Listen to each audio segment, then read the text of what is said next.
ఆ పచ్చని పైరుల్లో జీవ వైవిధ్యం, ఎటు చూసినా చిరుధాన్యాల దరహాసం, ప్రతి ఇల్లు విత్తనాల భాండాగారం. ఆ పల్లెల్లో మహిళా సాధికార చైతన్యం ప్రస్ఫుటంగా కనిపిస్తుంది. 2 దశాబ్దాలుగా దక్కనులో సేంద్రియ వ్యవసాయానికి వారిదే సారథ్యం. అంతేకాదు, ఆ సామాన్య మహిళలే రేడియో జాకీలు, సాధారణ గృహిణులే యాంకర్లు, పల్లె పడుచులే గాయనీమణులు. రండి, మహిళాలోకం గొంతు వినిపిస్తూ రేడియో నడిపిస్తున్న ఆ మట్టి మనుషులతో కరచాలనం చేద్దాం.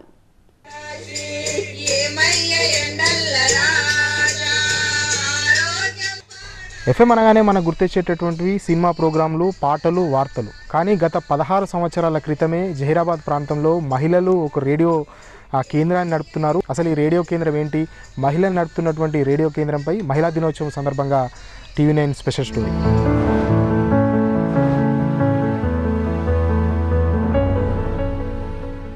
సంగారెడ్డి జిల్లా జహీరాబాద్ ప్రాంతంలో సాయంత్రం 7 గంటలైందంటే చాలు, ఇది సంఘం రేడియో, వింటున్న మీకందరికీ నమస్తే అంటూ ఒక ఆత్మీయ స్వరం వినిపిస్తుంది.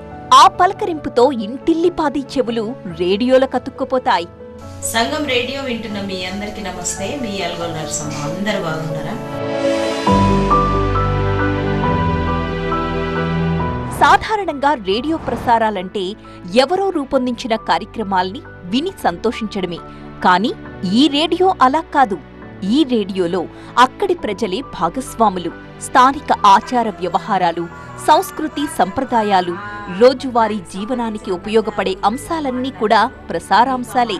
మా ఊరి పాటలు, మా ఊరి మాటలు, దర్వాజాలో దవాఖానా, మన వంటలు, మన రుచులు, ఊరి వార్తలు, మన భాష, మన సంస్కృతి, మన పర్యావరణం, ఇలా అన్ని స్థానికుల అంశాలే, వారికి ఉపయోగపడే కార్యక్రమాలే. నీ చేన్లో ఏ పంటకి ఏం తిప్పలున్నదో దానికి సంబంధించిన కషాయాల గురించి వాళ్ళు మాట్లాడతారు. నీకు ఆ మాట గురించి ఫోన్ చేసి చెప్తాము, వాళ్ళని పంపిస్తాం మీ దగ్గరికి. 10వ తరగతి వరకు మాత్రమే చదువుకున్న రేడియో నర్సమ్మ, జనరల్ నర్సమ్మ, ఈ ఇద్దరు మహిళలు ఈ కేంద్రాన్ని విజయవంతంగా నడిపిస్తున్నారు. ఈ రేడియోలో పనిచేసేవారంతా గ్రామీణ దళిత మహిళలే. రిపోర్టర్లు, ప్రొడ్యూసర్లు, స్టూడియోలో మోడరేషన్, ఎడిటింగ్, ట్రాన్స్మిషన్ అన్నీ వీళ్లే చేసుకుంటారు. ఇక్కడున్న తెలివి జ్ఞానం గురించి, అంటే ఏం తిండి తింటారు, ఏం పంటలు పండిస్తారు, వాళ్ళ పంటల మీద వాళ్ళకున్న అవగాహన, ఆ చేసిన పంటలతో ఏ రకమైన తిండి తింటారు, వాళ్ళ చుట్టుపక్కల వనరులు అంటే చెట్ల మందులను అట్లాంటివి ఎట్లా వాడుకుంటారు, పెద్ద మనుషులకు వచ్చిన కథలు అట్లాంటివి మునిగిపోతున్నాయి. ఇప్పుడు అవి దొరుకుతలేవు, బుక్కులలో చదివితేనే దొరుకుతాయి, కానీ పెద్ద మనుషులతోని ఒక కథలు చెప్తుండ్రు అనమాట. ఇప్పుడు అట్లాంటివన్నీ పోతున్నాయి. అది ఏదైతే వెనకటి తెలివి జ్ఞానం ఉన్నదో ప్రతిదీ సంఘం రేడియోలో అందరికీ వినిపిస్తున్నాం అన్నమాట. 2008లో కేంద్ర ప్రభుత్వం లైసెన్సులిచ్చింది. అప్పటి నుండి 90.4 FMలో ప్రసారాలు మొదలయ్యాయి. విదేశీ నిధులు తీసుకోకూడదు, కమ్యూనిటీలిచ్చే నిధులతోనే నడిపించాలి అని షరతు పెట్టింది. 2008 అక్టోబర్ 15న ఈ రేడియో ప్రారంభమైంది. ఇద్దరు నర్సమ్మలు ఎవరైతే ఉన్నారో వాళ్ళు ఇంకొంతమందికి కూడా ఇంటర్వ్యూ చేయడం మీద కానీ, ఫీల్డ్ రికార్డింగ్స్ చేయడం మీద కానీ కొంచెం ట్రైనింగ్ ఇచ్చారు. కంటెంట్ ఏదైతే ఉంటుందో అది చాలా లోతు ఉంటుంది. ఇలా మనం ఎప్పుడైనా బయట వాళ్ళు వచ్చి చేసేదానికన్నా మునిగిపోతున్న పాటలు కానీ, కథలు కానీ, నాటకాలు కానీ, చాలా మాటలు కానీ, ఇప్పుడు చనిపోయిన వాళ్ళందరూ కూడా ఒక 10,000 గంటల వరకు కమ్యూనిటీ రికార్డింగ్స్ అన్నవి ఇప్పుడు ఈ స్టేషన్లో.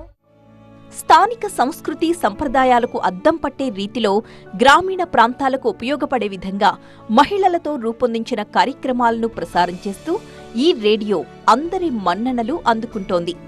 ఈ ప్రసారాలు స్థానిక ప్రజలకు ఉపయోగపడడమే కాకుండా ఆసక్తికరంగా కూడా సాగుతున్నాయి. వ్యవసాయం చేస్తున్న రైతుల అనుభవాలతో కూడిన కథనాలు, పండుగలు, పర్వదినాలు, సేంద్రియ సాగు స్థానిక యాసలో ప్రసారం చేస్తూ ఉండడంతో అందరికీ సులువుగా అర్థమవుతోంది. రేడియో ఇది చాలా మంచి రేడియో. మేము పాటలు పాడతాం, ముచ్చట్లు చెప్తాం, కథలు చెప్తాము, ఇతనాల గురించి చెప్తాం, ఇంట్లో పంటల్లో తీసుకొనాలి, ఎట్లా వండియాలి అని దాని గురించి చెప్తాం. మా ఊరి రేడియో, మన కోసమే రేడియో నినాదంతో ముందుకు సాగిపోతోంది ఈ సంఘం రేడియో. మన గవర్నమెంటు ఇట్లాంటి రేడియో స్టేషన్లకు కొంచెం ప్రోత్సహించి కొంచెము బ్రాడ్కాస్టింగ్ ఎక్కువ దూరం పోయేటట్లా సాయం చేసి ఇట్లాంటి రేడియో స్టేషన్లను నిలబెట్టడానికి ఏదన్నా సాయం చేస్తే బాగుంటుంది. ముఖ్యంగా అయితే అంటే దీనికి వచ్చే కొంచెం ఖర్చు భరించితే బాగుంటుంది. ఇలా ముందు తరాలకు వినడానికి చాలా ఉపయోగపడుతుంది కాబట్టి దీని రేంజ్ కూడా పెంచితే బాగుంటుందని. పురుషాధిపత్యం ఉన్న రంగాలలోకి ప్రవేశించి అక్కడ వారికి ఎదురైన అనేక సవాళ్లను అధిగమించి అలుపెరగని స్ఫూర్తితో సమస్యలను ఎదుర్కొంటూ ఎంతో మందికి ఆదర్శంగా నిలిచారు ఈ మహిళలు. అంతర్జాతీయ మహిళా దినోత్సవం శుభాకాంక్షలందరికీ, ఆడవాళ్ళందరికీ మహిళల దినోత్సవం శుభాకాంక్షలు.